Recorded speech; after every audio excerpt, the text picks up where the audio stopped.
And we are back to the Metamorphic Site Productions podcast. I'm Hannah, and that is... Not Will? Or am I Will this time? Yes, you're Will this time. Okay, I can be Will this time. Okay, that's Will. And we are with the Metamorphic Site Productions podcast, but I have news about that, Will. Are you ready for that? Are you ready for the update? Are we going to be doing like debates on who would win in a fight, like a zombie or a vampire? Isn't that the YouTube channel Death Battle? Isn't that what they do? Shh, we can't. We can steal their idea, maybe. No, that's illegal. All right. We can't do that. No, we're going to change our name. We're going to have an official name for the podcast. You ready? Oh, I'm excited. It's going to be called Two Christians Watch. Fill in the blank, whatever we watch. That's what we are going to be. That's what it's going to be called. It's a great YouTube format. I think it'll get that clickbait going. Especially when they see like two Christians and then watch something they've seen. You know, they're going to want the new interpretation of something they've watched. Yeah. So the whole point is just to get them views, you know. No, I'm just kidding. It was because I think it was much more of a direct title. I think we talked about for a long time to get an actual title for the podcast, and we just kind of fell into being the Metamorphic Site Productions podcast. But now we're like, you know what? No, I think this is the name that we're going to go with. So that's what our name's going to be. This is going to be technically the first Two Christians Watch podcast, but I think I'll go back and I'll change the names of all the previous episodes. But this is, if you want to be a longtime fan, know the lore of our show, this is the first episode we're going to call ourselves Two Christians Watch. I'm excited. Yeah. How, you got a little friend over there? Yes, this is my cat Grayson. I know nobody in our fandom can see him. Maybe you can like throw up a picture of him. Possibly, yeah. Just so if you're on YouTube. Get context of how wonderful this little striped cat is. He's come to visit and help me host the podcast. And our other cat Celine's over there. I can throw a picture up of her. And yeah, they're chilling with us as we record. This is the first time they've ever chilled with us while we've done the podcast. It's interesting. I know. Little audience this time. They just sensed this was going to be a good one. They were like, we want to be here. All right. What's this podcast about today, Hannah? We will be finishing, you ready for this, Will? The God's Not Dead series. Ooh. But there's a but to that. They're coming out with a new one in 2023. I don't know how many more ideas they can come up with, and that scares me because then we might have God's Not Dead Space the Final Frontier or something like that, or like the prehistoric God's Not Dead. Or they're just gonna they're gonna be like Fast and Furious, like the Fast and Furious movies. They just keep making them, and they're like, they get to the point where it makes no sense. They jump the shark and then they keep going. Like they jump like 5 other sharks. I'm just waiting for the God's Not Dead multiverse movie, fusing with like The Robe or the Jonah movie, and they have to try to go back and fix it or something like that. VeggieTales and God's Not Dead. God's Not Dead Endgame. Trying to think of who else they would have. I don't even want to begin to get into that because that's just going to rabbit trail us to eternity. You were talking about the other day, you were like, the Gaithers will show up, and then who else is like the Duck Dynasty people will come back? Yeah, the Duck Dynasty people will be like the Guardians of the Galaxy, and the villains will be like, I don't know, like vampires or something like that, or something, or just a random makes no sense. Yeah, something like maybe like Korn, because most of them are Christians. They can argue like, oh, they're still, this is the original version of Korn, and we gotta, save the universe. You're talking about the band Korn, not the vegetable corn. Yes. Not the little corn kid comes out and he goes, "It's cone." All right, let's get started. We've not actually got to the review yet, and I already hate this movie. So we are going to start with number 1, which is first thing we really want to talk about. And so what we did differently for this podcast to make it more streamlined, we took our separate notes like we have been, but then we combined them together and we picked out the things we really wanted to talk about. We agreed that these are the points we were going to talk about on the podcast. So this is going to go a little bit quicker. So what we basically did for clarity purposes, other podcasts, we have 5 questions. And instead of having 3 points for each of the 5 questions, we have just done the 5 questions and then one core topic that we want to cover for each of those 5 questions, streamlining it to basically 5 key points that we wanted to pull away from our watch of this film. Very nicely said. Thank you. Okay, so the first one is the first thing that we just want to talk about right away, and it's... Well, let's get the plot out of the way. Oh, that's right. I always just want to jump in right to the questions. Right. They don't know what's going on, even though it's kind of the same thing for all of these movies. It's kind of the same thing, but I will be our lovely backstory relaying the story. But basically what happens is it starts...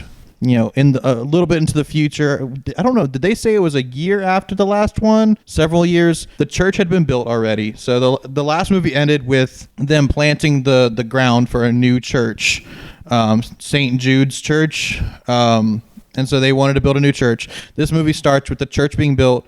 They've already started a homeschool organization, which is in collaboration with the church. Oh, what was the name of the foreign exchange student to the college that became a Christian? Martin. Martin is now being trained to become a pastor at seminary. And so where we dropped off is basically we get to kind of get a vision into this homeschool unit that's a break off of the church, and it's run by Francesca Battistelli, famous Christian singer. I don't know why we needed Christian singers to be associated with this franchise, but they're here. Anyways, she's one of the teachers of this little school. She's also a parent, and a worker comes in from the state who is here to observe the homeschool unit, and she immediately sees that the one thing that they're doing is they're using the Bible as a reading project instead of, it's theology class. It's a theology class, and they're reading the story of Noah. And so they brought the pastor in to come and teach the story of Noah to them, which kind of doesn't make sense because she wants to do reading, but also theology anyways. So the woman comes in, sees they're doing this, starts taking notes, asking questions. Then they get a notice in the mail saying that they're required to appear in court. And it turns out that the woman filed a complaint against them to the state saying that they were missing key parts of their homeschooling plan. They didn't have any form of technology. They weren't really teaching or promoting the sciences or the maths. There was a kid who was doing calculus in the corner, but felt like a very old schoolhouse with like these old desks and pencil and paper. So there was no up-to-date technology. They weren't emphasizing science and mathematics. There wasn't room for collaborative learning, and there wasn't any social or community outreach. And so she forwarded the complaint to the state. The state said, hey, you have 7 days to comply with these rules, or you are forced to put your children in public school. Basically, they're like, no, we're not going to comply with you because we feel like you're attacking our Christianity. And so they go to the U.S. government to a hearing about homeschooling, and they make a formal address to the committee that is hearing about this topic to allow them to continue homeschooling because they believe it's a freedom of religion thing, that they can continue practicing their religion. And they make this huge case about Christianity and homeschooling. And then there's a whole thing about this whole thing was rigged from the start. There's no way that you guys are going to have any influence on this because the committee's already decided that they are going to try to oust homeschooling, and it becomes a freedom of religion, freedom of choice, and America's foundation with Christianity is being destroyed, and we need to uphold it, and we're the last bastion of hope. And it ends with Mr. David A.R. White, the pastor from these movies, giving an impassioned speech on C-SPAN as, he is, preaching to the masses on national television about how our freedoms are at stake because of this, and now we need to stand and rise up. And there we go. Yeah, so I'll try to put some little fill in some plot holes, because there's some things that we probably will talk about that because it was a wonderful synopsis. But so I think the first thing I wanted to ask you before, if you think that the lady, social worker, if she had come in at a different time, not in theology class, do you think she would have had the same complaints? Yes. Okay. Almost 100%. It is obvious that she's like, oh, who are you? And he's like, I'm the pastor. What are you doing? And he's reading from the Bible. Obviously, they're trying to get it that she has some kind of issue with Christianity or faith. But that is never brought up. It is never never brought to light what her intentions were. She immediately starts taking notes. But her points that she brings up to the court are 100% valid from at least what we're given, because we're only seeing this homeschool unit 10 minutes. And the rest of the film, the rest of this hour and a half long film, you don't see the homeschooling unit. You just have to assume what's going on. You have to assume that either A, they have everything together and this lady was just out to get them, or they really don't have everything together, because they're, from what you see, they are clearly missing a lot of important things that a modern education should have, a up-to-date education. Okay, fair point. Things I also wanted to fill in that we didn't go over. So they do that whole crisscrossing of characters who know characters who affect other things in the story. The big one being that the teenage son of the pair, is it Francesca Battistelli? Is that her son? No, I don't think so. Okay, that's fine. There's a teenage son. He's the one who's doing calculus, and he has enough money to buy his first car. And so he decides he wants to buy a used car from like Craigslist. Or Craigslist isn't even used anymore. That dates me completely. But, so he finds this girl who is going off to college who says it's not affordable to have a car in college. I don't think that's accurate, but whatever reason, she's like, hey, I want to sell my car. He becomes sweet on her. He's like, oh, you're really cute. I really like you. And then she's like, yeah, my mom's a lawyer. I'm going to become a lawyer. She taught me how to be like a lawyer my whole life. And then we find out that the lawyer that is also a celebrity. The woman who plays the lawyer, her mom, is from Fox News, is what you said? Yeah, she appears on Fox News. Judge Dana Perino or something like that. I don't remember. She's a real judge. Yeah, I don't remember her exact name, so don't quote me on that. But she appears a lot on Fox News as one of their key commentators. And so they brought her in because of, they wanted this conservative woman to play this liberal judge, and it's like a Freaky Friday kind of scenario. Right. But this judge, she's a family judge. She is the judge that rules on the case for the parents. So there's a connection there already. That's not discovered till later, but that happens again. Honestly, this is one of the worst C plots I've ever seen in any of these films. It's just this forced romance between this boy and this girl, and they just take up key time where you're supposed to be like developing the main plot, and it's like, oh, let's kindle this lovely romance between these two children, and you're like, I really don't. It's not believable at all. At all.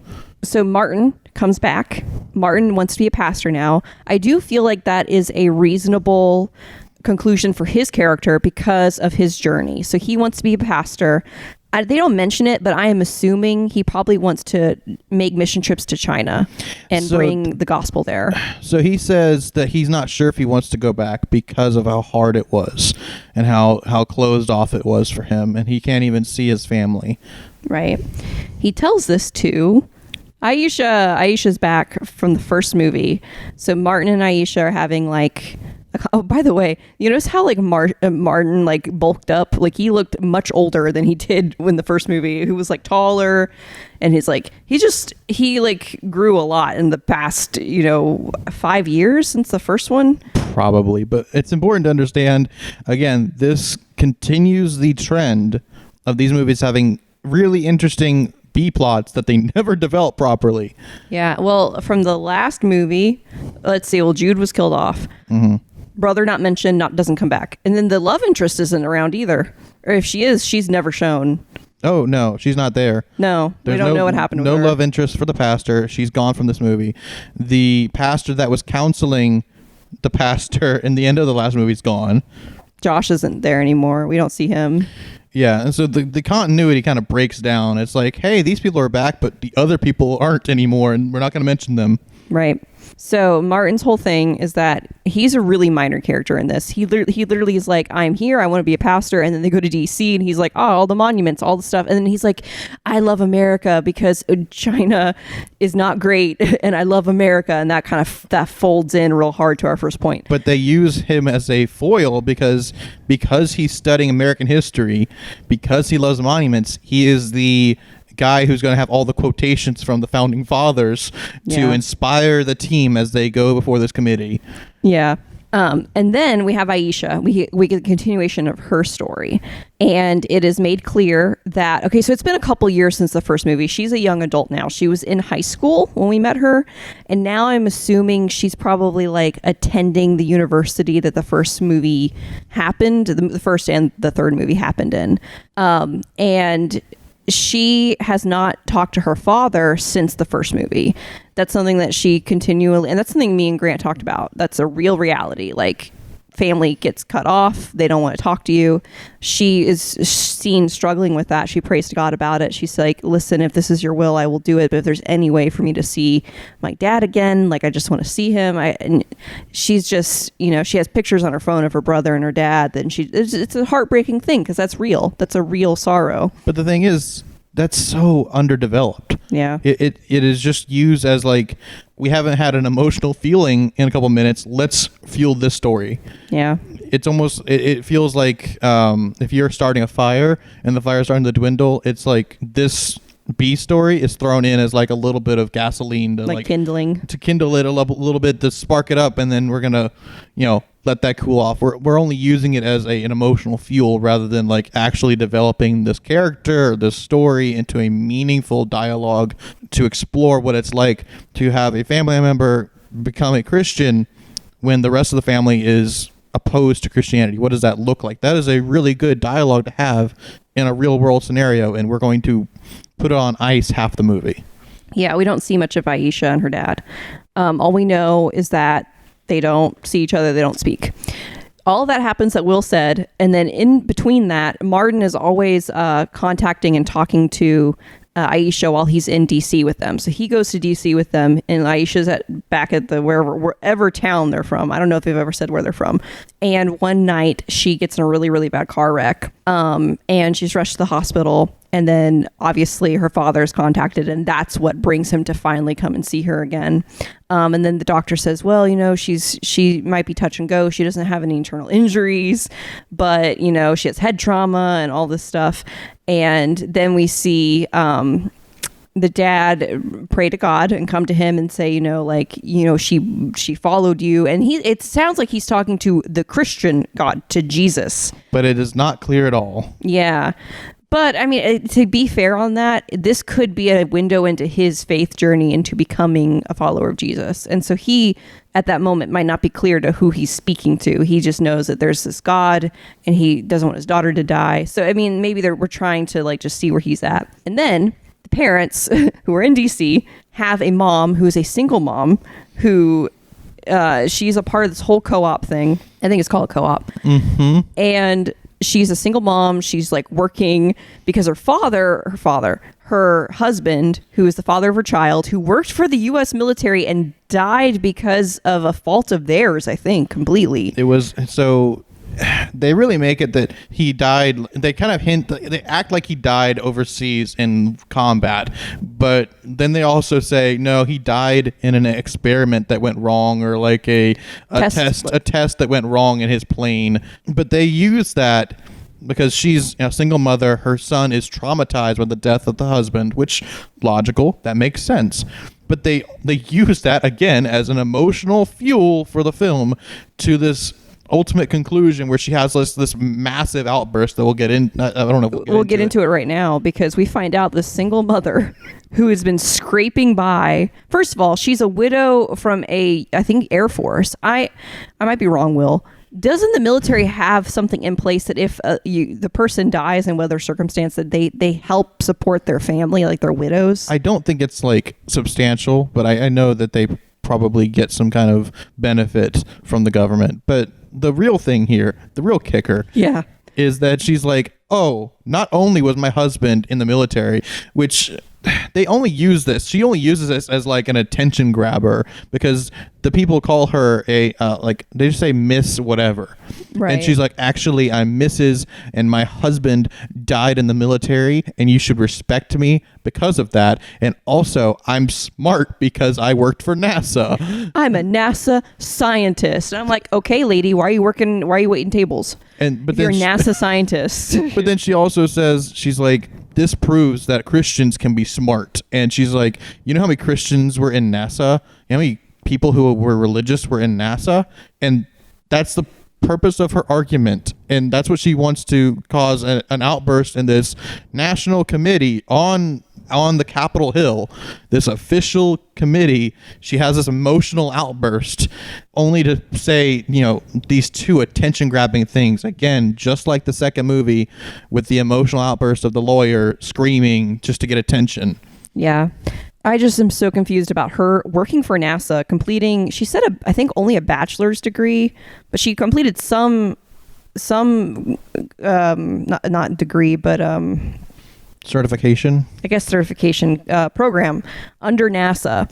And she's oh, I want to spend time with my son, so I'm going to walk away from this job and wait tables. And I'm no, I don't think that's the logical conclusion to that. I feel if her husband was military, Air Force, died, and she's like, hey, I am pretty qualified for this job. I'm a single mother with a son. I'm pretty sure she could have worked it out where she would have a better paying position, because she's already working late nights and having her son have a babysitter and all this stuff. Like, right. But why not be working at a job that gives you more of an income? Right. Or here's a kicker. If she has those qualifications to work at NASA, here's two things, which they do hint at. They have her come on later at the very end of the film and actually teach at the co-op, which makes sense. But if she has those qualifications, she could become a teacher. She could work at a museum. She could work, as a specialist at a local level, and be in a, still work at the high and get high paying, because she's highly qualified. She would get a high paying job, but local. And there's different things in different places around the community in the, maybe even a governmental position that they could use her and her skills.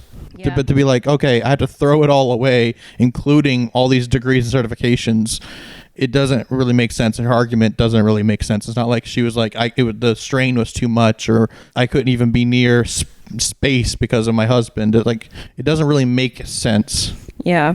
And then the last connection we'll talk about. So when Aisha's dad goes into, I'm assuming he goes to Aisha's church, St. Jude's church. I thought he was in the chapel at the hospital. Right. But that is not. So the space woman, we'll call her space woman because I feel bad. Mom. I feel bad. I do not remember her name because it's not really important to the plot. NASA mom. We'll call her NASA mom. NASA mom's traumatized son who can't sleep at night, who won't eat, and who has to have his mom beside him at all times because he's afraid she's going to die, which is logical. And he's working through that. She's working through that. And it's hard on both of them. He's being babysat by the secretary at the church. All of a sudden, you've got the dad of Aisha who's, lamenting and crying out in this church in front of the altar. The boy walks in and just sits next to him and just for some reason he has a conversation about how his dad died and that he something about he wasn't worried. He was worried that his mom didn't love him. No. That he wished that he could trade places with his dad, and so his mom could be happy. Right. And for some reason, this is a awakening moment for Aisha's dad, and they have this heartfelt, very forced conversation. In my opinion, this child is literally 5 minutes beforehand is having a crying fit on the phone, asking for his mom to come home, and then he just approaches this stranger in church and has a clear and concise conversation about his emotions and feelings. I remember when we watched that, we were so confused because I really thought, because remember, this is not the St. James Church. That's not there anymore. This is St. Jude's Church, the new one that they built, which we really haven't seen. So we went from the dad being in the hospital, seeing seeing his daughter being on the hospital bed, touch and go. So I'm he would not want to leave her in the hospital. So I'm immediately assuming he is at the hospital in the chapel, or the place they have where you can go pray and be quiet and stuff like that, because he doesn't want to leave his daughter's side. But no, he goes to her church and just goes into that logically didn't make sense to me. Maybe I'm making too much big of a deal of it. I'm more upset that the kid, just who already is scared to death, super traumatized, super emotionally unstable, and rightfully so, is just now going to approach this stranger and have a logical conversation expressing his feelings and emotions. I know, yeah. And they're going to have this bonding time. And the secretary who's supposed to watch him wasn't watching him. No. And then just comes in and says, okay, it's time to go. Not concerned that he's talking to a stranger. Doesn't know who this person is. Right. So there's a lot of red flags, and they just use this scene as a cute little emotional segue and connection between the two B plots. Again, I have a problem with the writing in these movies. Yeah, that part when we were sitting there and he's praying to God, and then the little boy comes in and we were like, what? We laughed because we were like, I didn't know it was the boy at first. I thought it was I thought it was a ghost, or I thought it was an angel or something like that, because the last movie had that weird supernatural moment where he was in space for 5 seconds. Right, where he heard the voice of God. Right. So I just, again, heartfelt, meaningful, misplaced, misguided. Right. Is there anything else other about the plot that you want to mention before we get into our questions? No, because we're going to cover anything else that's important in these questions. So our first question is, what did you think about the movie? Or what is the key point you think about the movie? What is the first thing that you want to talk about? Like the first thing you're like, this is the biggest thing we just want to talk about. And the thing we have written down, do you want to read it? Conflating Christianity with American nationalism / propaganda. Yeah, this film felt so propagandistic. Like it felt like what I felt walking away from that, what the movie wanted me to know was that if you want to be a good Christian, you need to be patriotic for your country. Like you need to be a good American to be a good Christian, which really puts a bad taste in my mouth. And then the vice versa. If you are a good Christian, you're going to be a good American. If you're going to be a good Christian, then you're going... Now, this is not like you're going to be a good citizen. You're going to be a good person in America.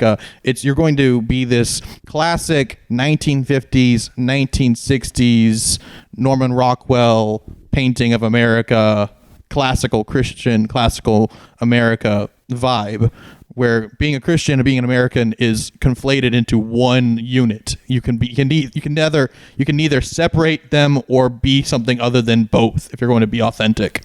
Right. And I will say that I guess you can say that if you are a good Christian, that you will be automatically a good American in the way that the old American values were Christian values. And they talk about that a lot in this movie, that's been rewritten, revisionist history. But the most important thing is that Christ cares about his eternal kingdom. All the nations, our nation included, are not going to stand the test of time. When Christ comes back, he is the king, he is the ruler. God is the ruler of all, and that's the government we are worried about, is what's going to be in eternity. That's the number one thing that all Christians around the world should always perceive, is that they want to be a good citizen of heaven, as they say, not so much a citizen of their... Being a good citizen is glorifying to Christ, but being a citizen of God's eternal kingdom trumps all other things. Right. And Jesus is not telling his disciples, don't be a good citizen of Rome, in the sense of don't obey the laws, don't do what you're supposed to do, but understand that you are just a citizen of this nation. You are just you're not like a cog in the machine, but you are, more importantly, a Christian. And it's secondary, or even thirdly, that you are an American, or you are someone who's British or Canadian. Those are so low on the scale of importance. And yet this movie brings them up to almost equal. And they're not going to say that. They're not going to say that out loud. But what they do is they say they really almost equalize the messages and the beliefs of the founding fathers and what they did. And then Reagan, World War II, and the American Revolution, they put all that together into one giant thing. And then they're like, that and Jesus. Yeah. And they're like, that equaled Jesus. That is what we need to uphold. That is the core. And they're just on the same level. They talk about this with such vicious passion that they're on the same level, the gospel and American ideals, that it's like they become almost foaming at the mouth when there's a thought that they're going to be like jeopardized. Jesus cares more about the individual soul getting to eternity, the individual relationships we build as Christians with each other Christians, iron sharpening iron, growing and becoming more like Christ, than becoming a nation that is more American ideals. Another thing you mentioned, so they're preaching a false gospel with this. It's like American patriotism, nationalism equals the gospel, but they have still not gone over the actual gospel about why we need Jesus, why we are in sin. What has not been talked about, has not been discussed, unless I'm forgetting. So they mentioned the word sin at one point, and it was the woman who was inspecting them at the beginning of the movie asked, what sin did the animals commit to be sacrificed? Oh, what sin did the animals commit that they got killed in the flood? That God, right. Yeah. That's it. And so it's propagandistic, because they're really pushing this message that I'm not saying historical revisionism is not good. It is bad. But equating those movements with destroying Christianity destroying our faith is dangerous, because you're equating being a Christian and being an American, and like to be the best American equals being the best Christian. Being the best Christian equals being the best American, and they are all on the same level. And being a Christian is the highest calling we can be. Right. And is the best job to have is being a Christian. Being an American, being a, North Carolinian, South Carolinian, Virginian, whatever you want to say, is so bottom tier. And yet this movie makes it like your Christian flag should be on one shoulder and your American flag should be on the other shoulder. It's dangerous. It's so dangerous. But the way they promote it is like, because of these progressive movements in society, your faith is now at stake, and they want to kill Christianity. And there's no, the way they show it, there's no equating it. There's no arguing for that. The way they show it, it's very illogical. Yeah. So do you want to move into the second one? We've talked a little bit about the editing, and that's the thing that we put on for the second one, which is filmmaking techniques. So yeah, the second point we really wanted to get across is directly correlated with the first, and that is that the big red flag for me for filmmaking was the use of stock images and clips to evoke emotion. Basically, these are classical American propaganda, and I want to preface this because somebody might be listening out there thinking that we're anti-American, or that we're anti-loving our nation, or anti-patriotism. I love being an American. I love living in this nation. We make a lot of mistakes, and we are prone to make mistakes because we're humans, and we need to own up to our mistakes, fix them, and become a better nation. But to elevate our nation to the status of being a Christian and elevate it to being equal with that, and have that same feeling as I'm proud to be a Christian, I'm proud to be a child of God, and the same pride as being an American, it's not the same thing. And so that's the American propaganda that I have a problem with, is like Jesus, George Washington on the same playing field, and they're nowhere near each other. But that's right. What the propaganda they start showing. They show pictures of like MLK. They show pictures of Washington, the Constitution. They show pictures of soldiers in World War II. You hear Reagan speak twice in this film. Spike twice. Cut that out. I will not. I'll put it in there. So that's what we're talking about. There's a difference between loving your nation, recognizing its faults, wishing it to be better, and being proud of being a part of this nation, helping it grow, becoming stronger and better to help other people. And my nation is equal to my faith, and my nation is this ideological image that we need to uphold. But didn't you say that there's a term for this in filmmaking? What they were doing? I don't know if they knew they were doing it, but there is definitely, you could definitely argue that it was like Soviet montage. I know I just said Soviet montage. You're like, whoa, what? Well, we're just talking about being American, and you're going to say Soviet? But so what I'm talking about, there was a filmmaker in Soviet Russia called Sergei Eisenstein, famous for creating Soviet propaganda. And he made these films where he used montage editing. Now, most people think of montage, they think of like Rocky training, ready to like get up and like, yeah. But what montage does is that it condenses a bunch of like time and information into a short film sequence. Like it just puts it all together. That's why he trains for months and months and months. But we see it in like 5 minutes, less than that. But with the Soviet montage editing, even more than that. It's a bunch of intercutting of visuals and well-known like symbols and even sometimes stereotypes to get across a certain message and to persuade an audience. And so it's propaganda. Like he's known as the father of this because he was kind of the first person to really do that whole like, hey, fame. So, he was Russian. So he would like, hey, Lenin, right? We are pro Lenin. So he shows Lenin, and then he shows like a big giant like majestic mountain, or he shows like this monument built that's like Russia's great history or something. He's equating Lenin with like the power of the Soviets, and then he has a villain character. So a big one, obviously for communism, is like capitalism. So a big one that he always would use if he had someone who was supposed to be like a factory owner or like a bourgeoisie type person, always fat, always mean, always bumbling and dumb and stupid. always dressed overly like just wealth, like money falling out of their pockets pretty much, is a cartoon depiction of the thing that he doesn't like, being like, look at this greedy and you know, that's what that is. Soviet montage editing is taking all this information, fast cuts, insert shots of things that are not even present in the scene. So like there's a famous example I was talking about. I can't remember, what is it called? Oh man, every time I think of it, I think of The Hunt for Red October, where obviously that's not the right movie, but it's about that revolution that happened in October in Soviet.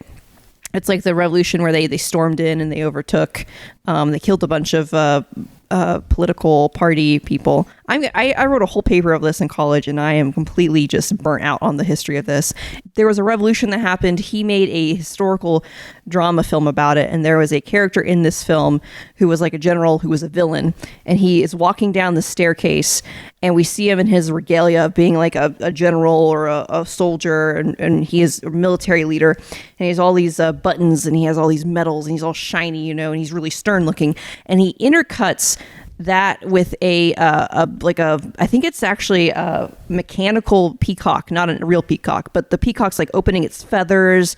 And this is not in the scene at all with this guy. This is just an insert shot of something else, but it is telling us through what we know of the symbol of a peacock that, this guy's supposed to be, you know, narcissistic. He's supposed to be like all about himself. He's going to be all pomp and circumstance. And like, that is what he did. That's what he contributed really to his technique of this editing. His whole theory was that you can edit a film no matter what happens in the film.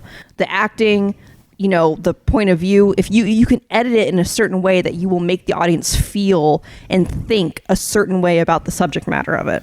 And so we go about in the editing of this, when they intercut those shots of real footage of NASA walking on the moon, the American flag, the Lincoln Memorial, Reagan, they have a shot of Martin Luther King Jr. just standing there at some point. Those all have meaning attached to it for us as Americans. We understand at some point we've been told a narrative that's all attached to those things. They put them all together and they put it next to this story, and they're saying, look, this greatness that is American history is only made possible because of this, of our faith, or because we have the freedom to do what we want with our religion or whatnot. So that's what I was trying to say. They probably don't know that's what they were doing.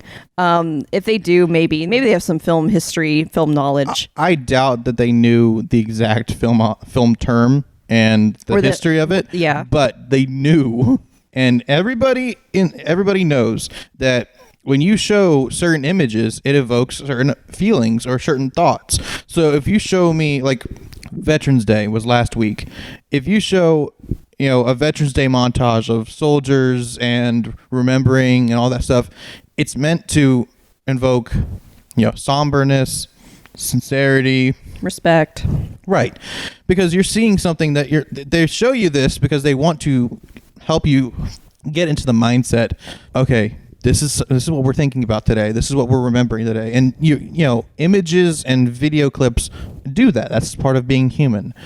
When you do that on purpose, you're doing that to evoke a certain emotion on purpose. They show all these things to get you to feel a certain way, so that when they address this topic, you're already feeling that emotion. So you're already coming at it with this preconceived notion. You're already getting this bias, and they want that so you feel the same way that the characters do in the movie. And it's not right. It's not right because, again, it's conflating Christianity with Americanism. And that's just not the same thing, and they're not equals. Yeah, there might be some listeners right now who are film buffs or film students, or just people who know film theory and are screaming the Kuleshov effect right now. Kuleshov effect, I think his first name was Lev Kuleshov. He was the guy that did the experiments where he had a person stare at a camera, film him with a blank expression, and then intercut it with like a bowl of soup or a little girl playing or like a person on a deathbed. And even though the person's expression didn't change, whenever an audience would view whatever version they saw, if he was looking at the soup, if he cut it together to look like he was looking at the soup, they'd be like, oh, this man's starving, he's hungry. If he's watching the person dying on the deathbed, there's like, oh, this person is mourning, he's scared of this person dying or whatnot. They would project the idea of that, whatever they saw, whatever they were feeling or thought they were supposed to feel from the reaction of the footage, they would project it onto that person and onto their facial expressions. And this is where that theory comes from that Sergei Eisenstein said, that used that to be like, oh, I can just edit a film and manipulate it, and so that I can get my point across and people will believe and think of my subject matter, what I'm talking about in this film, in a certain way. So I just want to say that. I don't know if anyone's screaming right now. We haven't talked about that, but that's what that is. Okay, so the third one that we're going to move on to. Is there anything you want to add before we move on? No, because I hate saying this, but it's a loaded topic for me because we both studied film. At least you studied it greater than I did. I studied it in college, but I also studied history, and I studied how people used things in media to get across their points. So I know where the rabbit trail could lead us with this conversation of other groups of people that I'm not going to mention here that have used this type of propaganda, this type of imagery to get other points across. And I'm not going to say that because I do not want to conflate what the people who made this movie are doing with certain other groups who have used this same tactic. They are obviously, I don't believe that these movies, the people who make the God's Not Dead movies, have a nefarious evil scheme. But it is important to understand that other groups have used this tactic in the wrong way. And so to be in the same thought bubble as groups that have used images and scenes to evoke emotion in a viewer rather than letting the viewer feel what they're going to feel, that's a problem. And when you're trying to do that but also mix it with Christianity, that's a bigger problem in my opinion. Well, for sake of time, we're going to move on. And the next one is what we liked about the filmmaking techniques.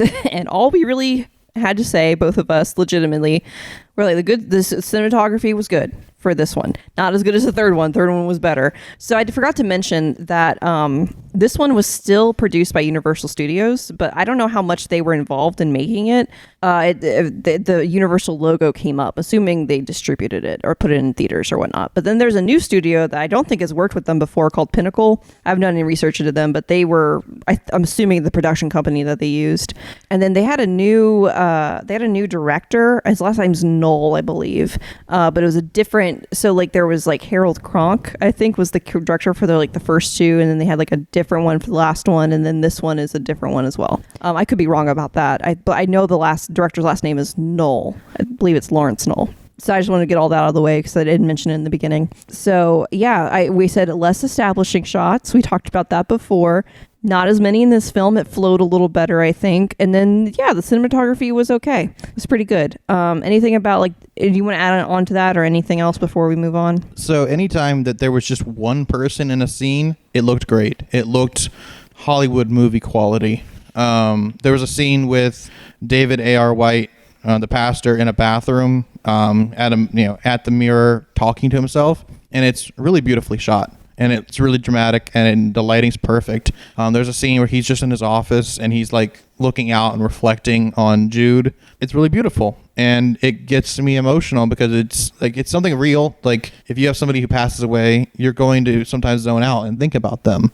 But anytime there was multiple people in a scene, it felt very clunky. It felt very like we have to get everybody in this shot, and so it doesn't feel personal. It doesn't feel immersive. It feels like C-SPAN. It feels like you're watching just a group of people talking, and it just kind of takes you out of the moment. But anytime there's a one-person scene, maybe even two-person scene, you feel like you're kind of building this emotion. You're kind of connecting finally with one of these movies. Real quick, out of 10, how was the acting overall in this film? I'm going to give it a 6, maybe a 5.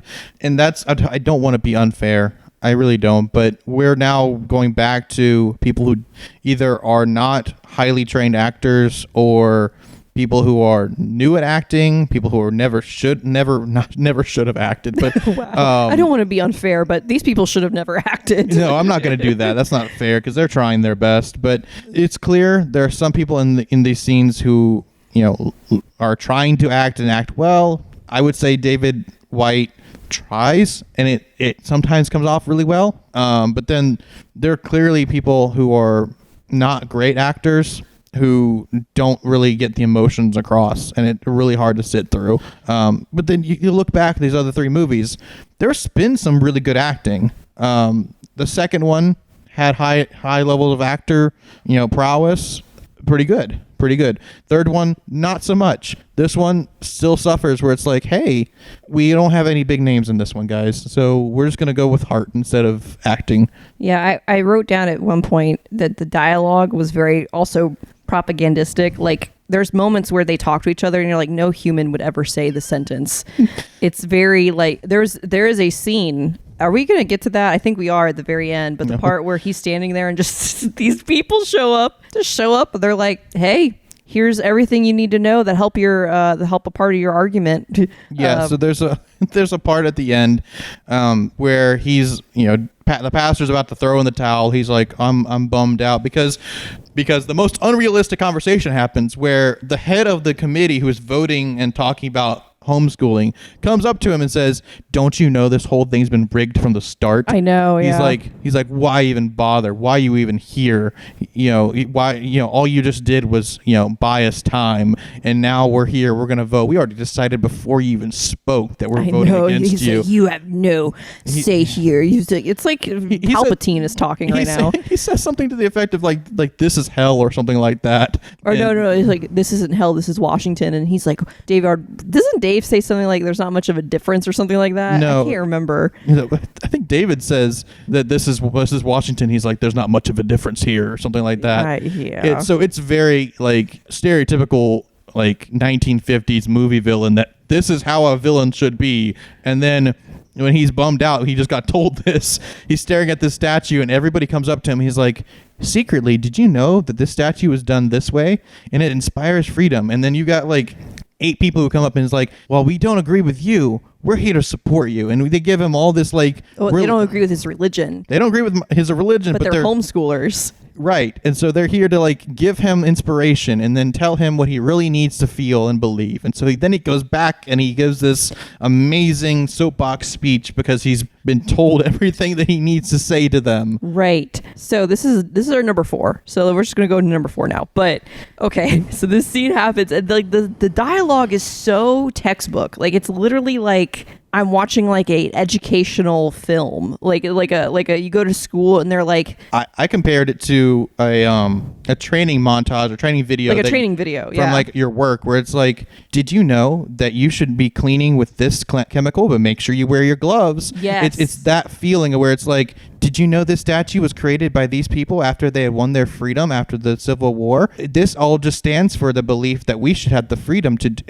They tell you what you should think about everything. Yes. And it takes away your ability to draw your own conclusions or even, put things together before it happens and try to, immerse yourself in the story. It's so stilted and so cold calculated. But then these people are like, yes, we're homeschoolers. We're here to support you because we want to homeschool. We're not Christian, but we can be united on our belief that we should have the freedom to homeschool. And one of them says, we homeschool because the district that we live in has really badly underfunded public schools. And it's dangerous for our kids to be there, which I lived in a area in Maryland when I was a kid that was like that. A lot of people we knew homeschooled, and then I went to a Christian private school because the public schools were bad. And you're like, okay, that makes sense. Then there's another lady, little worse. She says, my child has special needs and they do not take care of him in the public school system. And then the NASA mom is like, yes, speak on that. I'm going to rail on this for a second. So you got to give me this. Yeah. Again, I'm a former teacher. I taught at 3 schools. So 2 schools, 3 years. I know for a fact that the special education department, for the most part, in most schools, is really well done because they hire people who are specially trained to help these students who may have a mental condition, may have a learning disability, may have an understanding or thinking disability, or may just, need extra help. when they're put in the special education department, they're not there to be mocked or anything like that. They're there to get help. So they're not going to get diagnosed by these people, but they're going to be put on a plan to help them, get through what they're doing. Plus, these schools, they're supposed to have counselors, and these counselors are there to help the emotional part of the issues. They're help these students with their emotional needs or their mental needs. The schools are meant to do that, and that's becoming a more and more prevalent thing. So special education department is not, to downgrade the student, is actually help get those students to continue their learning, as the best as they can, as well as giving them the environment and the training they need to help them. They're not going to get psychological help, but they're going to get, they're going to be put on a plan to help them learn at their pace. But the problem is NASA mom, she pulled her son out of the school, after his trauma with his passing of his father. She pulls him out of the school because she doesn't want him to be in a special education course. She's afraid he's going to be labeled as special education he's going to live with that for the rest of his life. And so she won't let him be trained by these professionals. And then she is with the pastor when he's hearing this triumphant little speech at the end. And these people say, "Oh, we did the same thing. We pulled our kid out because we don't want them going through special education."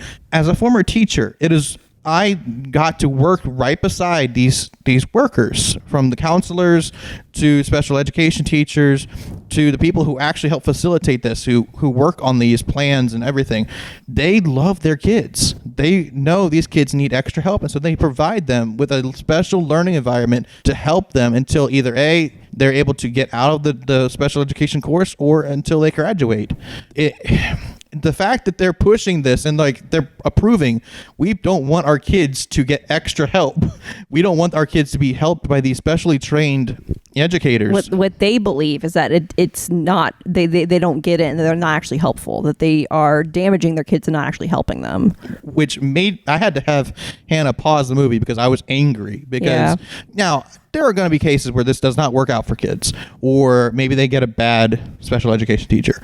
But for the most part, these are government-funded programs to help kids with special needs, whether it be learning disability, whether it be a mental disability, whether it be a physical disability. These kids are specially, tested and put in this program to make sure that they have their needs met and that they are still learning to the best of their ability. And the fact that this movie pushed it twice with two different families, that they don't want their kids to be immersed in that they don't want their kids to be exposed to that it's a negative thing, is a humongous problem. Yeah. They also said that individual learning plans. I knew I was going to get a reaction. They said that individualized education plans, individualized learning plans to help kids with learning disabilities, or kids who are behind, kids who are struggling. Those aren't, they don't have to necessarily be in the special education department, but let's say a kid's been out for a couple weeks because he was sick or moved or whatever, and he's behind. He needs to be on a plan to get him back on grade level or understanding. Maybe he's got a reading problem or something like that. The movie was against that too. It's we can't let our children be part of that. And I don't understand. It may not be necessarily the thing you want, but if you want your child to succeed, these plans are there not to indoctrinate, but to help your child get on grade level. Because sometimes kids have reading disabilities or learning disabilities, and they maybe not even disabilities. Maybe they just learn a little differently than most of the kids in their class. But that's still giving them individual attention. That's the thing they were complaining about. Their kids aren't getting. They want their kids to stay on grade level. They want their kids to stay in their class. But the problem is, if Johnny is reading at a third grade level and he's in fifth grade, he needs a reading plan. He needs an individualized plan to help intervene where he needs help. And that doesn't make sense why you would be against that when you want your child to succeed. And the fact that this movie pushes that makes me so angry. Yeah. Well, the third thing that we're going to talk about. So the first, parents were like, we have bad underfunded public schools. Our district's really bad. Right. Okay. And I can agree to that as a former teacher. There are so many districts that are underfunded or missing updated technology, updated books. I get it. That is a viable reason to put your kids in homeschooling or a private school. The second one was that she has a special needs child that she claims was not getting the attention and the education that the child needed in the public school system. That's the one other mother. That's what she said. The third one said, we want to be able to vaccinate our kids with the vaccinations that we want. So they support anti-vax positions. This movie came out in 2021. Let me check my notes on that. This movie came out in 2021, which means they were probably filming this movie during like 2020. This is in the middle of Corona. This is in the middle of the pandemic when this movie, maybe not. I don't know how, I don't know this is not how did this get made. So I don't know exactly how they made this movie, but what a statement to say right in the end of the pandemic, in the middle of all of it. And then, so the film has just supported the anti-vax position, which is not that we should be anti-vax, but that people should be respected for their belief or their want to be anti-vax. Does that make sense? Like, the film is basically saying, like, you don't have to be anti-vax, but like, hey, like we should respect parents who want to do that.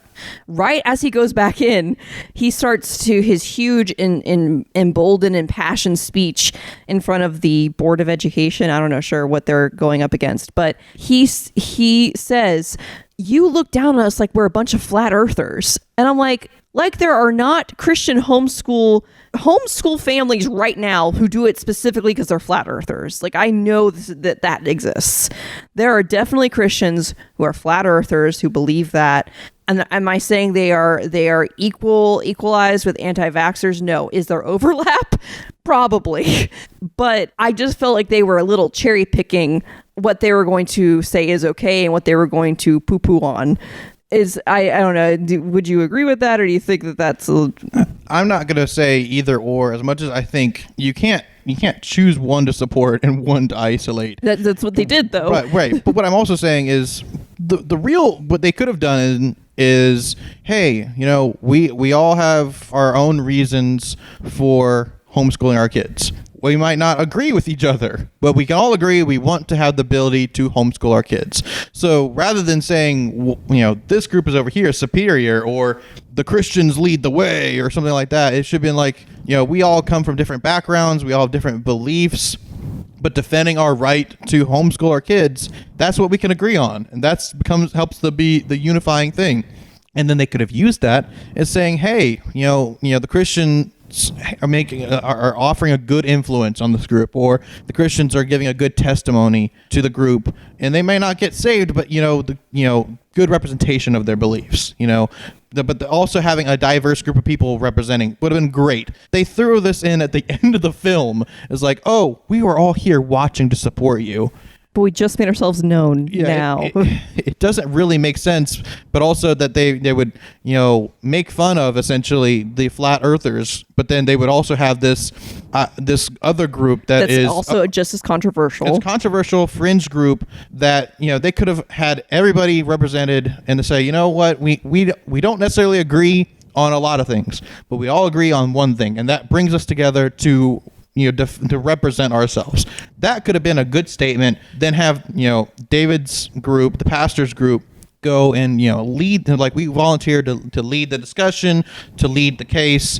And they put up a good representation of Christ to the group, and they help, that's a good way to have a testimony in a diverse group of people who don't always agree on things. But instead, they throw one group to the wolves, and they have the other groups come in at the end and have no impact on the actual discussion. So let's see. I just thought that was to me, I thought it was funny that they were going to, like we said, they were going to be okay with one controversial thing, but not the other. And the whole anti-vax thing in the middle of the pandemic. Just a lot. Okay, so this number 5 is what they got right in the message of the film. So 4 was what they got wrong. So 5, we wrote down, the freedom to choose is important, but parents have a responsibility to give their children a quality education. That was your point. And I'll just try to be quick. I really want to harp on this, but I got to be quick. I think having the message of the film be about, defending your freedom to choose how you want to educate your children, fine. As long as the fact that you want to have a Christian education, that's fine. And I support that. The problem is the woman at the beginning of the film had genuine issues that she brought up that they were violating.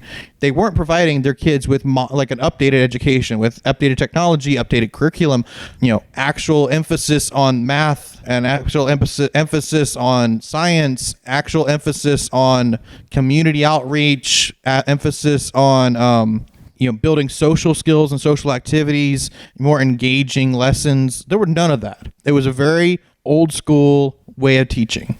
And it's not very much preparing you for the modern world. And her arguments against them were valid, and they threw that out in favor of they're attacking our faith.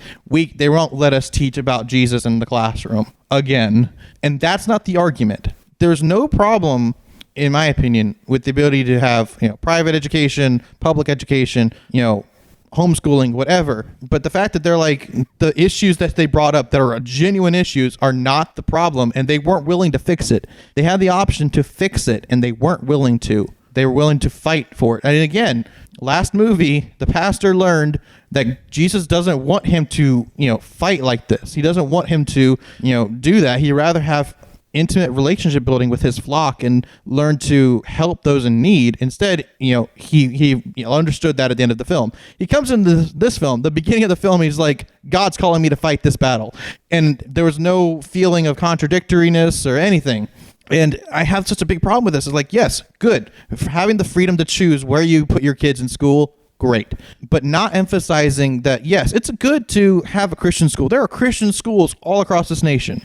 But they also understand to update their technology, update their curriculum. Teaching, a modern style of education is important because it's preparing your students for the future, preparing them for college or whatever it may be.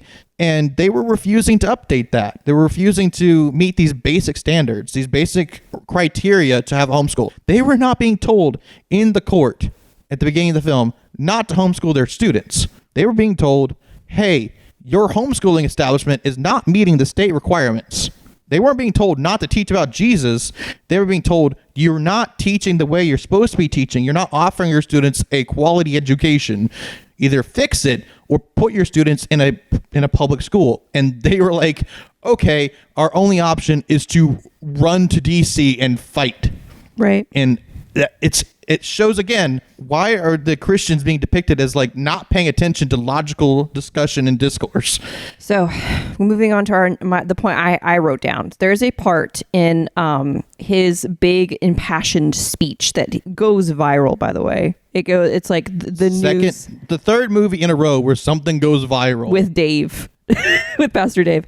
But there was a legitimate point that he made about how the government takes advantage of our divisions as divisions in the people of America. We have divisions like, Christians believe one thing about like gender and sexuality and morality. And then, people who are not religious have another belief about those things. And we have these huge divisions culturally right now that the government takes advantage of that, and not all of it. Not all politicians, not all government does this, but there are politicians that we've seen do this.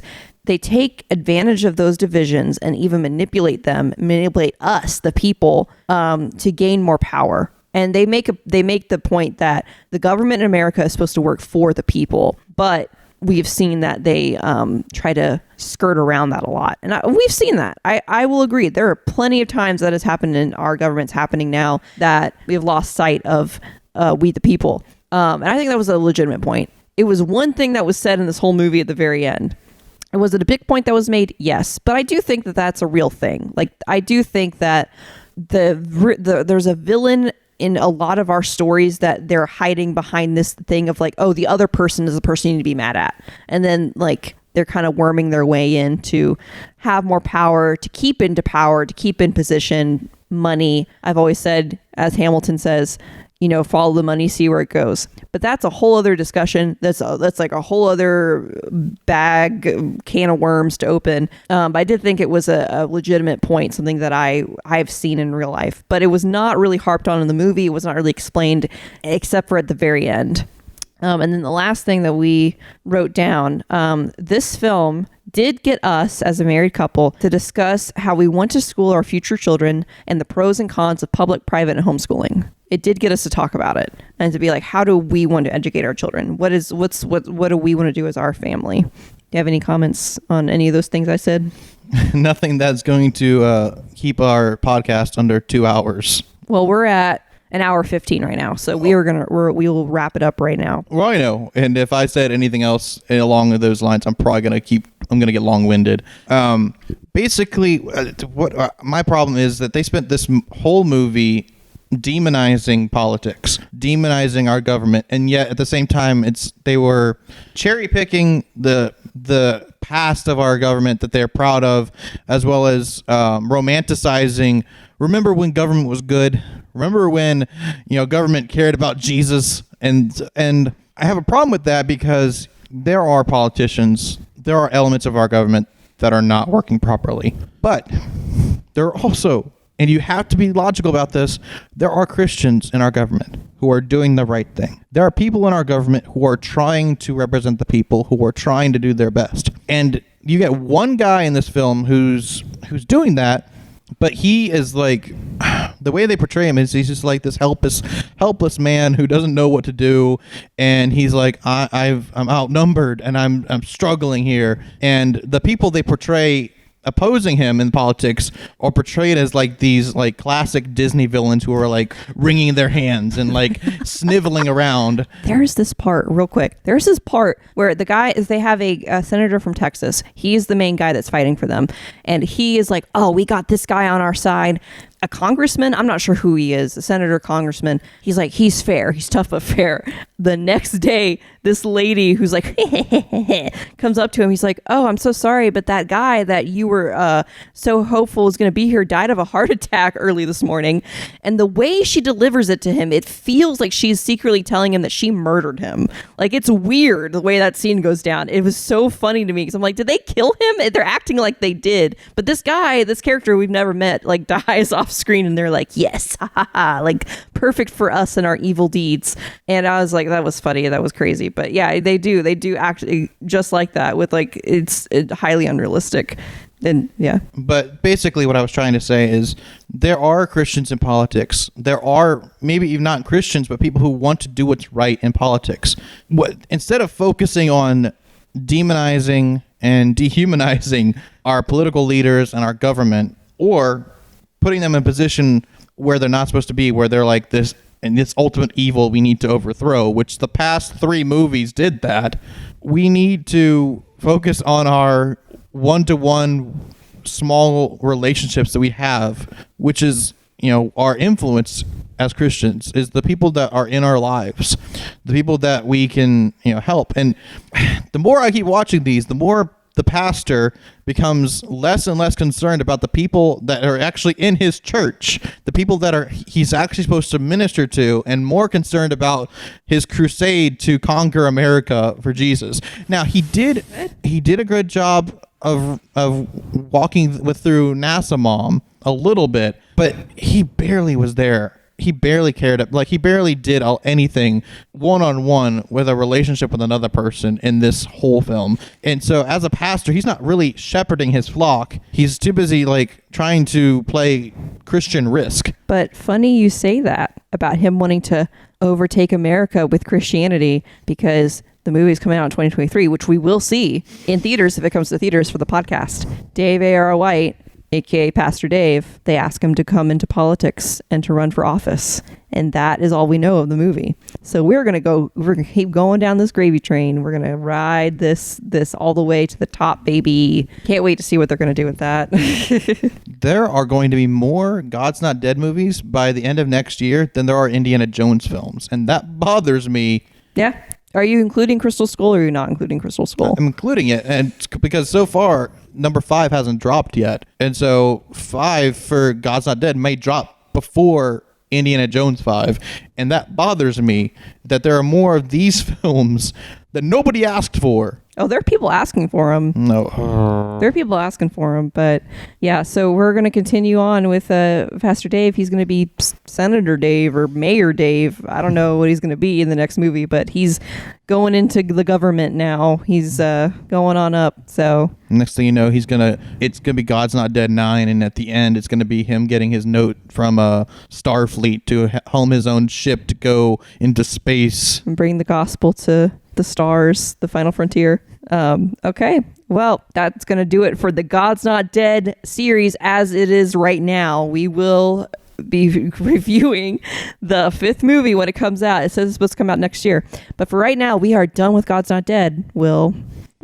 Also, this will be the last podcast of 2022. Yep. It'll probably come out in December because of the holidays. Unfortunately, this one will probably not be out in the right month, but it will be the final podcast of this year. Podcast, not pondcast. But then we will be back next year with new content. What? Pondcast. It's all just like frogs talking about lily pads. I know. Yeah, probably more entertaining. But yeah, is there anything you want to say? Anything we want to add on before we sign off? Dear God's Not Dead movies, I will not miss you, and I will hopefully forget that you exist by the time the 5th one pops up. But then I'll be like, hey, we're gonna go to the movie theater and see it. Yay! Or we have to buy a PureFlix subscription. Well, either way, they're gonna get our money again. Yeah. So, well, that will be the final podcast for this year, 2022. Woo! And we will love to see you guys next year in 2023. This is Hannah for the last God's Not Dead film in this franchise, and for the Two Christians Watch podcast. We changed the name, and that is Pastor Dave. I'm here, and I'm about to run for president. Oh wait, no, sorry. He probably will end up running for president in like the 6th movie. Oh man. This is Will. I'm signing off for the end of this year. I will see you guys next year. Yep. Whoop, whoop, whoop. Bye.